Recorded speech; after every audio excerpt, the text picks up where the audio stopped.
विशिष्ट महर्षि और प्रभु रामचंद्र जी का ज्ञानमयी संवाद सुनते हैं द आर्ट ऑफ लिविंग के फैकल्टी स्वामी वैशंपायन जी की वाणी से। अगर आपने अभी तक इस चैनल को सब्सक्राइब नहीं किया है तो इसे जरूर सब्सक्राइब करें और सब्सक्राइब करने के बाद बेल आइकन को भी जरूर दबाएं। जय गुरुदेव। योग वशिष्ठ के अगले एपिसोड में आप सबका स्वागत है। पिछले एपिसोड में प्रभु रामचंद्र जी ने एक बड़ा दिलचस्प सवाल पूछा था।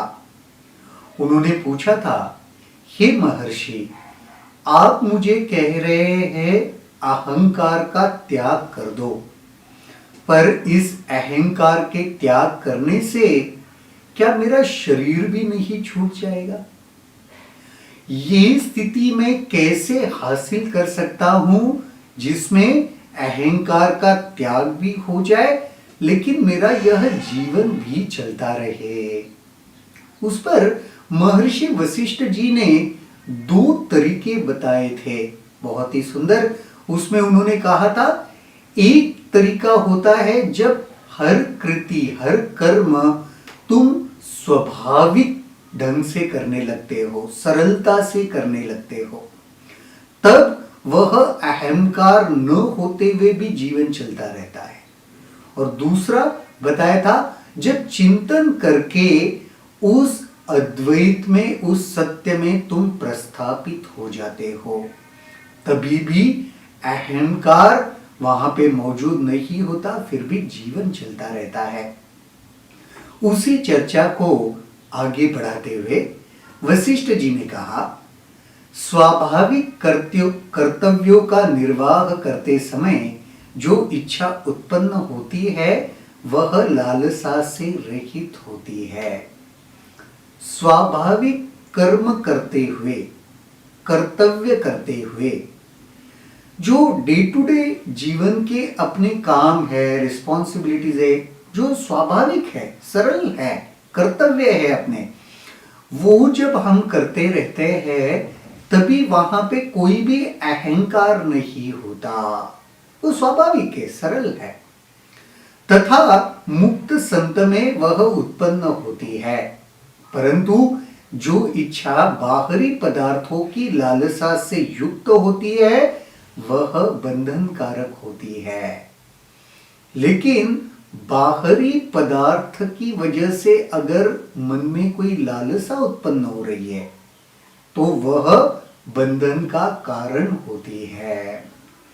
जब किसी के हृदय में अहम जनित धारणाओं का अस्तित्व समाप्त हो जाता है तो जो स्वाभाविक ध्यान किया जाता है उसकी प्रकृति मुक्त संत की होती है। बाहरी पदार्थों के प्रभाव से ग्रस्त होने वाली लालना बंधन कारक होती है। वही बताए, बाहरी पदार्थों की वजह से अगर कोई धारणा उत्पन्न होती है वही बंधन का कारण है, बंधन कारक भी है। ऐसी संकल्पित इच्छा जो किसी पदार्थ से जुड़ी नहीं होती वह मुक्ति या मोक्ष कारक होती है। जो इच्छा न दुख कारक होती है और न मलिन या दूषित होती है, ऐसी इच्छा को बंधन कारक नहीं मानता। मैं चाहता हूं कि यह मेरा हो जाए, जब ऐसी लालसा किसी के हृदय में उत्पन्न होती है वह मलिनता बढ़ाती है। अहंकार का ही प्रतीक है ना ये सारा। मुझे चाहिए, मैं ये करना चाहता हूं, मेरा, मैं। जब भी हम बकरे की तरह मैं करते रहते हैं तो यह अहंकार का प्रतीक है। तो जो इच्छाएं, जो लालसाएं मैं के साथ जुड़ी है वह मलिनता की ओर ले जाती है, वह बंधन की ओर हमें ले जाती है। समझदार व्यक्ति को भली भांति और सदा के लिए लालसाओं को छोड़ देना चाहिए। बंधन में डालने वाली लालसा को तो छोड़ो ही, मुक्ति की लालसा का भी त्याग करो। सागर की तरह शांत रहो, यह जानकर कि आत्मा बुढ़ापे और मृत्यु से स्वतंत्र है, इसलिए इनसे परेशान नहीं होना चाहिए। जब संपूर्ण ब्रह्मांड के भ्रामक होने के का बोध हो जाए तो लालसाएं अपना अर्थ खो बैठती है।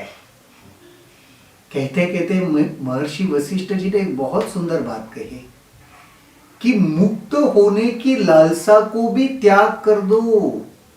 दो होता है ना, एक अच्छी लालसा है, एक बुरी लालसा है। बुरी लालसाएं बंधन में डालती है, ये तो हमने देखा ही पूरे इसमें। पर महर्षि वशिष्ठ जी क्या कह रहे, अच्छी लालसा, मुक्त होने की चाहत, ये भी तो एक लालसा ही है, उसको भी त्याग दो। सागर की तरह शांत हो जाओ, अथांग हो जाओ। जब उस सत्य में स्थित हो जाते हो ना, तो यह ब्रह्मांड, यह संसार, वो भी भ्रामक होता है, उसका अर्थ वो खत्म होने लगता है। इसका मतलब उसकी वास्तविकता खत्म होने लगती है, समझ में आने लगता है। मनुष्य के हृदय में 4 प्रकार की लालसाएं उत्पन्न होती है। मैं शरीर हूं और मेरा जन्म माता पिता से हुआ है, पहली लालसा। मैं सूक्ष्म परमाणु के रूप में हूं और शरीर से भिन्न हूं। मैं अनंत रूप में हूं और मेरे चारों ओर के पदार्थ नाशवान है। और मैं और संसार आकाश की तरह पूर्णतः शून्य हूं। इनमें से पहली लालसा बंधन में डालने वाली है और शेष 3 मुक्ति की ओर ले जाने वाली है। मैं शरीर हूं और माता पिता से जन्म मिला है, यह धारणा बंधन का कारक है। जब यह हम सोचते रहेंगे, मानते रहेंगे, यही से बंधन शुरू हो गया। मैं शरीर नहीं हूं सिर्फ। दूसरी लालसा कहते हैं मैं सूक्ष्म परमाणु के रूप में हूं और शरीर से भिन्न हूं, यानी मैं शरीर नहीं हूं, यह भाव समझ में आने लगा है, इस भाव का बोध होने लगा है। तो फिर नेचुरली मैं शरीर नहीं हूं, तो फिर बंधन से भी मुक्ति का एहसास इस भावना में, इस लालसा में होता है। मैं अनंत रूप हूं और चारों ओर के पदार्थ नाशवान है, सत्य का ज्ञान होता है इसमें। मैं अनंत हूं, चारों ओर जो पदार्थ है वह नाशवान है, यह सत्य का ज्ञान होने लगा। और चौथा, मैं और संसार आकाश की तरह पूर्णतः शून्य हूं। मैं और यह संसार, आकाश कैसा है, शून्य है, उसका कोई रूप नहीं है, सूक्ष्मतम है। मैं वैसे हूं, ये भी तुम्हें मुक्ति की ओर ले जाता है, यह वशिष्ठ जी कह रहे हैं। जब इस बात का बोध हो जाता है मैं ही सबका आत्मा हूं, तब यह व्यक्ति न दुख में पड़ता है और न कोई भूल ही करता है। मैं आत्मा रूप हूं, सब में मैं ही हूं। भगवान श्री कृष्ण भगवत गीता में भी यही कह रहे हैं। देखो, रामायण, भगवत गीता, जो भी ये सारे सुंदर जो ज्ञान देने वाले, बोध देने वाले ग्रंथ है, सब में एक ही बात कही गई है। यहां पे भी महर्षि वशिष्ठ वही कह रहे, मैं आत्मा रूप हूं, सब में स्थित हूं, ये समझते ही बंधन से मुक्त हो गए। यही वह आत्मा है जिसे बहुधा शून्य, प्रकृति, माया, ब्रह्म चेतना, शिव, पुरुष आदि नामों से भी अभिहित किया गया है। एक ही तत्व को अलग अलग नामों से हम उसे जानते हैं, या अलग अलग समय में अलग अलग लोगों ने उसे अलग अलग नाम से पहचाना है। बस वही एक वास्तविक है, शेष सब कुछ भी नहीं है। अद्वैत भाव की समझ उत्पन्न करो, क्योंकि सत्य अद्वैत है। अद्वैत में स्थित हो जाओ, उसी भावना की समझ भीतर पैदा करो, क्योंकि सत्य जो है वह अद्वैत ही है। कर्म द्वैत भाव से ही संभव है, अतः आत्मा भी द्वैत भाव से काम करती हुई प्रतीत होती है, जिस प्रकार तुम्हारी प्रकृति द्वैत और अद्वैत दोनों से मिलकर काम करती है। कर्म करना, मैं कोई काम कर रहा हूं, ये द्वैत भाव से जुड़ा हुआ है ना, क्योंकि मैं आ गया, कर्म आ गया, तो विभिन्न अलग अलग हो गया इसमें। तो कर्म ये द्वैत भाव से ही बना हुआ है। अगर वहां पे अद्वैत है तो वो कर्म शायद कर नहीं पाओगे, हो सकता है लेकिन कर नहीं पाओगे। कर्म करने के लिए तो अद्वैत भाव, कर्म होने के लिए तो अद्वैत भाव आवश्यक है, कर्म करने के लिए द्वैत का होना आवश्यक है। वास्तविकता में द्वैत नहीं है, न एकता द्वैत ही है, क्योंकि एकता की संकल्पना तो द्वैत के विरोध के फलस्वरूप उत्पन्न होती है।